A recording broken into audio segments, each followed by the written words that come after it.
Somajiguda press club వేదికగా జర్నలిస్టులు ప్రభుత్వానికి తమ వాణ్ణి వినిపించారు. అబద్ధపు హామీలు, మాయమాటలతో అధికారంలోకి వచ్చిన బీఆర్ఎస్ ప్రభుత్వం జర్నలిస్టులు పట్టించుకోవడం లేదని ఆవేదన వ్యక్తం చేశారు. తెలంగాణ జర్నలిస్ట్ యూనియన్ డైరీ ఆవిష్కరణలో ఎమ్మెల్యే రఘునందన్ రావు, బీజేపీ నేత అమ్మా న్యూస్ మీడియా సంస్థల చైర్మన్ కంది శ్రీనివాసరెడ్డి పాల్గొన్నారు.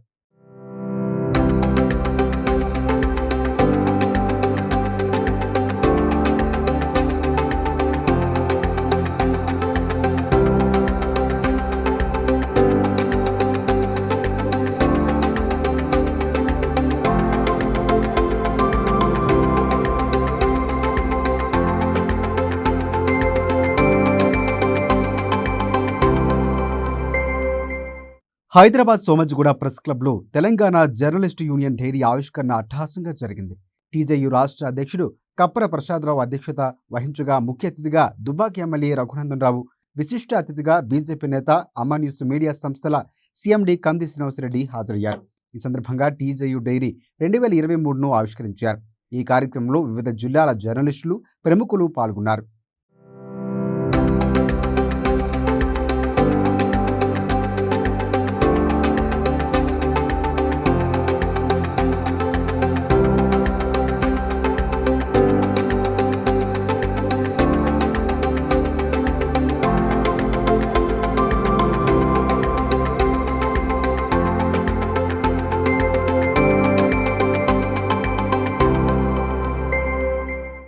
సమాజంలో జర్నలిస్టుల పాత్ర ఎంతో కీలకమన్నారు ఎమ్మెల్యే రఘునందన్ రావు.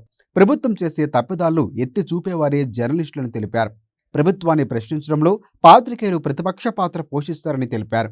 ప్రజాస్వామ్యంలో ఓపెన్గా, ధైర్యంగా మాట్లాడేది జర్నలిస్టులు మాత్రమేనని పేర్కొన్నారు. తాను జర్నలిస్టులుగా పనిచేసే రోజుల్లో ఎన్నో విలువైన ప్రభుత్వ భూములు అన్యాక్రాంతం కాకుండా వార్తల్లో రాసినట్లు గుర్తు చేసుకున్నారాయన. అవినీతిని, అక్రమాలు ఎత్తిచూపే జర్నలిస్టు వ్యవస్థను అణిచివేయాలనే ప్రభుత్వ నియంతృత్వ పోకడలకు అలవాటు పడ్డం దురదృష్టకరమని తెలిపారు.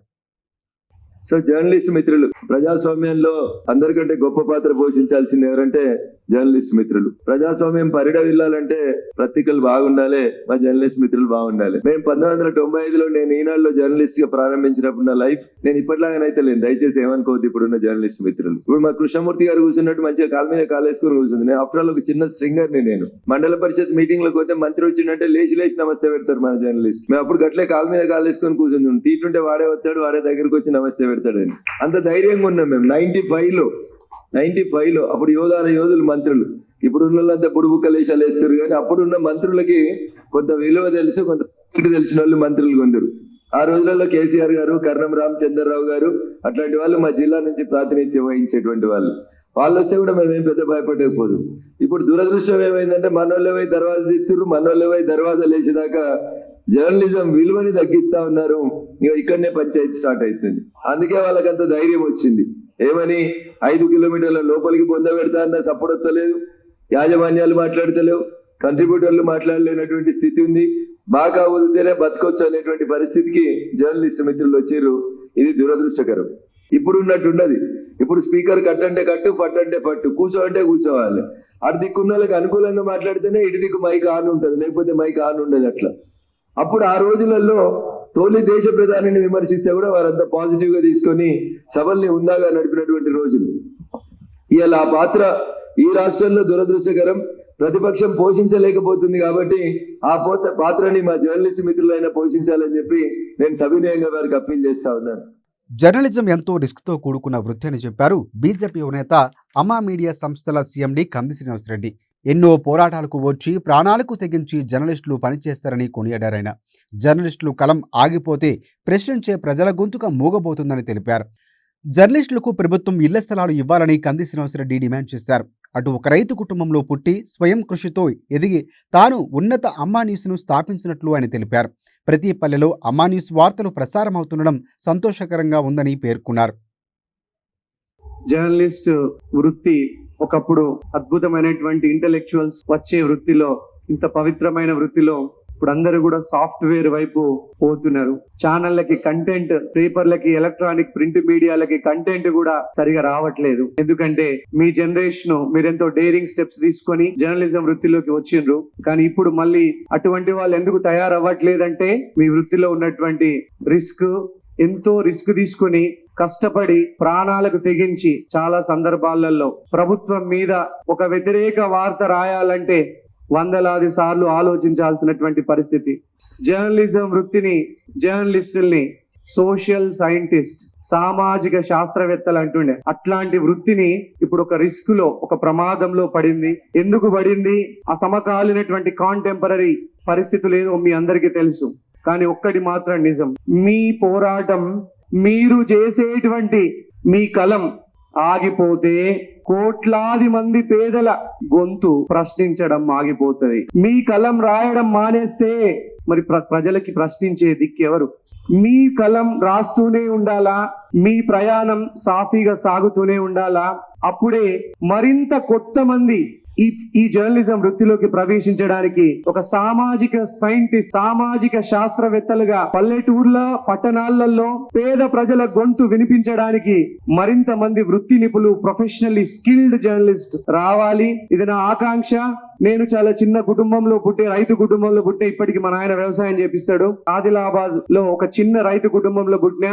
ఆ తర్వాత ఇక్కడే JNTUలో బీటెక్ చేసిన, ఇక్కడే సాఫ్ట్వేర్ జాబ్ చేస్తూ ఇక్కడే MBA పూర్తి చేసిన, అమెరికాలోని ప్రపంచ ప్రఖ్యాత Missouri university of science and technology, world's largest 23rd largest యూనివర్సిటీలో MS కంప్లీట్ చేసి అక్కడే సాఫ్ట్వేర్ కంపెనీలు పెట్టినా. దేవుడి దయతో అమెరికాలో దాదాపు 1670 మంది సాఫ్ట్వేర్ నిపుణులు నా కంపెనీలో వర్క్ చేస్తున్నారు. ఇండియాలో దాదాపు 670 మంది ఇండియాలో పనిచేస్తున్నారు. ఇంతమంది పోషిస్తూ చిన్నప్పటి నుంచి ప్రజా జీవితం అంటే చిన్న అచ్చు నిఖార్సైనటువంటి పల్లెటూరు పిల్లగాని నేను. పల్లెటూరులో పుట్టినాం, అందరిని వరుసలతో పిలిచేది, అందరిని కలుపుకుపోయేటువంటి తత్వం ఉండేది. సో ఏదైనా ఒకటి మనం ప్రాంతానికి చేయాలని దాదాపు 3.5 సంవత్సరాల కింద అమ్మా న్యూస్ నెట్వర్క్ ప్రైవేట్ లిమిటెడ్ ని స్థాపించి ఇప్పుడు దాదాపు 53 లక్షల కేబుల్ బాక్సులలో, ప్రతి పల్లెటూర్లలో 53 లక్షల కేబుల్ బాక్సులలో అమ్మా న్యూస్ ప్రసారం అవుతోంది. దాదాపు 2 కోట్ల మందికి, 2 కోట్ల 15 లక్షల మందికి చేరువగా అమ్మా న్యూస్ ఉంది. దీన్ని ఇంత బాగా చేసినటువంటి జర్నలిస్ట్ మిత్రులకి, మా స్టాఫ్ అంతా ఇక్కడే ఉన్నారు, వారందరికీ పేరు పేరున ఛానల్ ని ఇంత బాగా తీసుకెళ్ళింది మీ వృత్తి నైపుణ్యమే, మీ ప్రొఫెషనల్ స్కిల్డ్. ఇంకా ఇది జస్ట్ చిన్న ఇంట్రడక్షన్. బట్ ఒక్కటి మాత్రం నిజం చెప్తున్నా, జర్నలిస్టులందరికీ కూడా, జర్నలిస్ట్ మిత్రులందరికీ కూడా నేను ఈ రాష్ట్ర ప్రభుత్వాన్ని గట్టిగా డిమాండ్ చేసేది ఏంటంటే, కనీసమైనటువంటి ఆరోగ్య బీమాని, మెడికేడ్ పాలసీని జర్నలిస్ట్ కుటుంబ సభ్యులందరికీ వర్తించే విధంగా అమలు చేయండి. ఫస్ట్ ఒక సింపుల్ థింగ్, బేసిక్ థింగ్స్, అది కూడా అమలు చేయకుండా ఈ రాష్ట్ర ప్రభుత్వం అక్రిడియేషన్ కార్డ్స్ చిన్న ఛానల్స్ కి, చిన్న ఎలక్ట్రానిక్ ప్రింట్ మీడియా మిత్రులకు ఇవ్వకుండా మోసం చేస్తుంది. అలాగే రాష్ట్ర వ్యాప్తంగా ఆదిలాబాద్ లాంటి రిమోట్ ఏరియాలు, ఈ రాష్ట్రంలో అనేకమైనటువంటి రిమోట్ ఏరియాలలో జర్నలిస్టులకి, కెమెరామెన్లకి, అందరు మిత్రులకు కూడా ఇంటి స్థలాలు ఇవ్వాలని నేను ఈ సందర్భంగా డిమాండ్ చేస్తున్నా.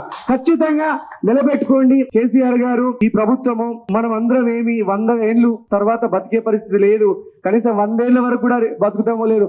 ఉన్న కాలంలో అయినా కనీసం ఈ జర్నలిస్టులు మీ పేరుని, మనం చనిపోయిన తర్వాత అయినా కూడా జర్నలిస్టులు మా పేరుని ఫలానా ముఖ్యమంత్రో, ఫలానా మంత్రో ఈ స్థలాల్ని ఇప్పించిండు అన్నటువంటి ఒక పేరుని తెచ్చుకోండి. ఎప్పుడు కూడా ఆత్మస్తుతి, పరనింద ఈ 2 పనికిరావు. జర్నలిస్టు సోదరులందరికీ కూడా ఇంటి స్థలాలు, అలాగే పేద జర్నలిస్టులు, అందరూ పేద జర్నలిస్టులే, వీళ్ళందరికీ కూడా పక్కా ఇళ్ళని కూడా నిర్మించి ఇవ్వాలని, ప్రభుత్వమే స్వయంగా ఇవ్వాలని నేను డిమాండ్ చేస్తున్నా. ఈ రాష్ట్ర ప్రభుత్వాన్ని పక్కా ఇళ్ళు నిర్మించి ఇవ్వాలా. అలాగే జర్నలిస్టులకు కూడా ఒక ప్రొఫెషనల్లీ స్కిల్డ్ పీపుల్, ఒక సామాజిక పవిత్రమైనటువంటి వృత్తి చేస్తున్నటువంటి వీళ్ళందరికీ రిటైర్మెంట్ అయిపోయిన తర్వాత వాళ్ళకి ఒక కనీస పెన్షన్ వచ్చేటట్టుగా ప్లాన్ చేయాలా ఈ రాష్ట్ర ప్రభుత్వం అని నేను ఈ రాష్ట్ర ప్రభుత్వాన్ని డిమాండ్ చేస్తున్నా. ఎంతో మంది పేదల జర్నలిస్టులకు ఇది ఉపయోగపడుతుంది. అలాగే జర్నలిస్టు పిల్లలందరినీ చదువుకోవడానికి గురుకులాలలో వాళ్ళకు ఒక స్పెషల్ కోటాని కేటాయిస్తారా, లేదంటే సపరేట్ గురుకులం పెడతారా? వాళ్ళ పిల్లల్ని ఉచితంగా చదివించడానికి సౌకర్యాలు ఏర్పాటు చేయాలని ఈ రాష్ట్ర ప్రభుత్వాన్ని నేను డిమాండ్ చేస్తున్నా. ఒక్కటి గుర్తుపెట్టుకోండి, మీరెంత రిస్క్ ఉన్నా మీ ప్రాణాలకు తెగించి పోరాడి ఒక వార్త రాయడానికి ఎన్ని బెదిరింపు కాల్స్ వస్తాయో మీ వృత్తిలో ఉన్నటువంటి మీ అందరికీ తెలుసు. అంత ఈ వృత్తి ఎంత డేంజరస్ అయిందో, ఎంత ప్రమాదకరమైనటువంటి పరిస్థితులలో పులి మీద స్వారీ చేస్తున్నారో నేను ప్రత్యక్షంగా చూసిన, మా స్టాఫ్ ని కూడా చూసిన. ప్రభుత్వానికి వ్యతిరేకంగా ఒక్క వార్త రాస్తే నిజమైనటువంటి వార్తను కూడా ప్రశ్నించలేని పరిస్థితి ఈ రాష్ట్ర ప్రభుత్వం, ఈ రాష్ట్రంలో ఉన్నది. మీరందరూ కూడా ప్రశ్నించే గొంతుకగా ఉండాలని, పేదల తరపున ఇలాగే మీ పోరాటం చేయాలని నేను మనస్ఫూర్తిగా మీ అందరినీ కోరుకుంటూ, ఈ అవకాశం ఇచ్చినటువంటి పెద్దలందరికీ కూడా నేను పేరు పేరున నా కృతజ్ఞతలు తెలియజేసుకుంటూ మీ దగ్గర సెలవు తీసుకుంటాను. ఇక బీఆర్ఎస్ ప్రభుత్వం జర్నలిస్టులను పట్టించుకోవడం లేదన్నారు టీజేయు రాష్ట్ర అధ్యక్షుడు కప్పర ప్రసాద్ రావు. స్వరాష్ట్ర సాధనలో జర్నలిస్టులు ఎంతో పోరాడారని గుర్తు చేశారు. రాష్ట్రంలో జర్నలిస్టుల హక్కులను ప్రభుత్వం కాలరాస్తుందన్నారు. కనీసం హెల్త్ కార్డులు, అక్రిడేషన్లు కూడా ఇవ్వకుండా ఎన్నో ఇబ్బందులకు గురి చేస్తుందని మండిపడ్డారు. జర్నలిస్టులకు ఇల్లు ఇస్తారని సీఎం కేసీఆర్ మళ్లీ డ్రామాలు మొదలుపెట్టారని చెప్పిన ఆయన తెలంగాణ జర్నలిస్టులు మరోసారి మోసపోవద్దని హెచ్చరించారు. ఎన్నికలు వస్తున్నాయి అనగానే సార్ కదులుతాడు, జర్నలిస్ట్ అని పిలుస్తాడు. కొడుకు ఒకసారి, అల్లుడు ఒకసారి, నాయన ఒకసారి జర్నలిస్టులతో మాట్లాడతారు. ఏమో జరిగిపోతుంది, జర్నలిస్టులకు ఏమో ఒరుగుతున్నది, ఇండ్లు వస్తాయి, కార్డులు వస్తాయి, ఆ హెల్త్ కార్డులు వస్తాయి. ఈ రకంగా ఒక భ్రమ కల్పించేటువంటి కార్యక్రమం ఇప్పుడు కూడా మనకు జరుగుతూనే ఉన్నది. ఇక్కడ నేను కుడి చేసుకొని కూర్చొని వరంగల్ అయితే జర్నలిస్టులకు, హైదరాబాద్ జర్నలిస్టులు అసూయపడే విధంగా ఇక్కడ జర్నలిస్టు కాలనీ కట్టిస్తా అని చెప్పినటువంటి ముఖ్యమంత్రి గారు ఆ మాటను మర్చిపోయి ఇప్పుడు మళ్ళా ఒక కొత్త డ్రామా, కొత్త యాక్షన్ మొదలు పెట్టిండు. అదే ఏంటంటే జర్నలిస్టు సంఘాలు అందరితో మాట్లాడుతున్నా హైదరాబాద్, తెలంగాణలో ఉన్న అందరు జర్నలిస్టులకు ఇళ్ల స్థలాలు ఇస్తా అని చెప్పి ఒక కొత్త వ్యవహారం మొదలుపెట్టింది. మేము చెప్తా ఉన్నా, నేను ఇక్కడ ప్రెస్ క్లబ్ ద్వారా ఈ సమావేశం ద్వారా నేను చెప్తా ఉన్నా, ఈ ఎన్నికల లోపు ఒక్క జర్నలిస్ట్ కూడా జేఎన్జే హౌసింగ్ సొసైటీకి మినహాయిస్తే దానికి సుప్రీంకోర్టు ఆర్డర్ ఉంది. సుప్రీంకోర్టు ఇచ్చినటువంటి తీర్పు ప్రకారం అమలు చేయాలి. చేయకపోతే కంటెంప్ట్ ఆఫ్ కోర్టు పోయి కూడా అమలు చేసుకునేటువంటి శక్తి జర్నలిస్టులకు ఉన్నదని చెప్తా ఉన్నా. దాన్ని మినహాయించి ఏ ఒక్క వ్యక్తికి కూడా ఒక గజం జాగా కూడా ఇచ్చేటువంటి పరిస్థితి ఇవాళ తెలంగాణ రాష్ట్రంలో లేదు. దయచేసి ఈ ప్రలోభాలకు ఈ ప్రభుత్వం చేస్తున్నటువంటి మోసగారితనానికి మోసపోవద్దని చెప్పి నేను ఒక్కసారి మన తెలంగాణ జర్నలిస్టులు అందరికీ విజ్ఞప్తి చేస్తా ఉన్నా.